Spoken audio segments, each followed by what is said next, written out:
ایک بڑی سمپل سی بات ہے کہ we have to also realize and appreciate. ہمیں فرسٹریشن ہوتی ہے، مجھے اور آپ کو فرسٹریشن ہوتی ہے. اس کی وجہ یہ ہے کہ ہمارے جیسے جو لوگ عمران خان کے ساتھ جڑے ہوئے ہیں اور اس میں بلیو کرتے ہیں، ہمارے لیے بھی اس نے ہارڈ وے کر دیا ہے نا.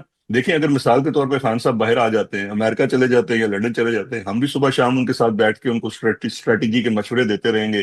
صبح سے شام ہماری بھی اچھی گزر جائے گی، اور میرا خیال ہے ہم پہ سختیاں بھی شاید کم ہو جائیں گی.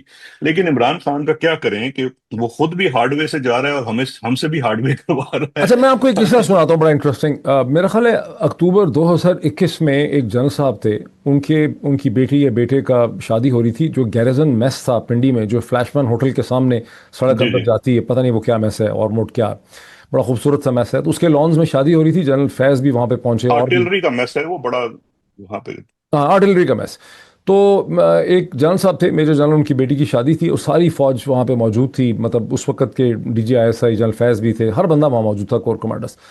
تو میں بھی انوائٹڈ تھا، میں وہاں پہ کھڑا باتیں باتیں کر رہا تھا. تو معید یوسف جو ہیں وہ اس وقت این ایس اے تھے، وہ وہاں پہنچے اور بال چھال ان کے اڑے ہوئے اور بہت پریشانی کی حالت میں وہ تھے، اسٹریس میں. تو میں نے اس وقت یہ تھا کہ عمران خان نے ریفیوز کر دیا تھا ندیم انجم کو ڈی جی آئی ایس آئی لگانے سے، اور جنرل فیض کو چارج ہولڈ کیا ہوا تھا، ریلن کچھ نہیں کیا تھا، وہ پھٹا چل رہا تھا. تو میں نے معید یوسف سے پوچھا سائڈ پہ کر کے کہ یار اس نے کہا یار اس کو سمجھ نہیں آ رہی، بڑی پریشانی ہے، حواس ان کے اڑے ہوئے. تو میں نے کہا کہ اتنے کیوں پریشان ہو یار، پرائم منسٹر کسی کو بھی چلو لگا دے گا D G I S S میں، ایسی کون سی عجیب بات. انہوں نے کہا یار مسئلہ ہے کہ کس کو لگائے گا، پرائم منسٹر کو تو پتہ ہی نہیں ہے کہ کس کو لگانا ہے، یعنی پرائم منسٹر کے پاس کوئی چوائس ہی نہیں ہے. میں نے کہا اس کا کیا مطلب؟ اس نے کہا پرائم منسٹر نے کبھی فوج کے اندر کے معاملات میں کوئی انٹرسٹ لیا ہی نہیں ہے، کسی جرنیل کے اوپر کبھی ہاتھ رکھا ہی نہیں ہے، فوج کے انٹرنل ڈائنامکس اور اندر کی کہانی پی ایم کو پتہ ہی نہیں ہے. ٹھیک ہے نا؟ اچھا، اب آپ دیکھیں، اگر اس کے مقابلے میں شریف خاندان کو دیکھیں، انہیں 2013 میں انہوں نے ایسٹیمیٹ کیا ہوا تھا کہ 2017 میں سینئر موسٹ کون ہوگا، اس کے بعد نمبر 2 کون ہوگا، نمبر 2 مر جائے تو پھر نمبر 3 کون ہوگا، نمبر 3 اگر آگے پیچھے ہو جائے تو نمبر 4 کون ہوگا.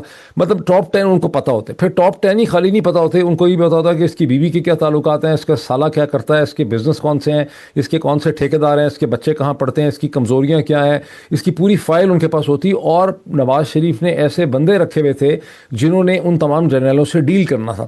اب آپ یہ کہہ رہے ہیں کہ نہیں خان صاحب اس میں بھی بلیو نہیں کرتے تھے، خان صاحب اس میں بھی بلیو نہیں کرتے تھے، لیکن جب آپ ساری ہسٹری پڑھتے ہیں تو آپ کو یہ سمجھ آتی ہے کہ تاریخ کے ہر دور میں فوج ایک بہت امپورٹنٹ انسٹیٹیوشن یا اکائی رہی ہے. مطلب آٹومن امپائر کو دیکھ لیں، رومن امپائر کو دیکھ لیں، جولیس سیزر ایک جنرلی تو تھا جس نے روبی کون کراس کیا دریا اور اس نے قبضہ کر لیا روم پہ، بار بار ہی ہوتا تھا. تو آپ پاور پلیئر کیسے ہو سکتے ہیں ایک اگر پرائم منسٹر پاکستان جیسے اچھا، ملک یہ جو فوج کے اندر کی ڈاکٹر مینیپولیشن کو کنٹرول نہ کرے؟ نہیں ڈاکٹر صاحب، میں اب آپ سے میں پہلے تو آپ سے سوال کرتا ہوں، پھر میں فوج سے سوال کرتا ہوں. مجھے آج فوج پوری بتا دے، کیا فوج کو ایسے لوگ چاہیے؟ دیکھیں نا، فوج کا کیا ہے وہ جو کیسے لوگ؟ ایک ڈی جی، نہیں ڈی جی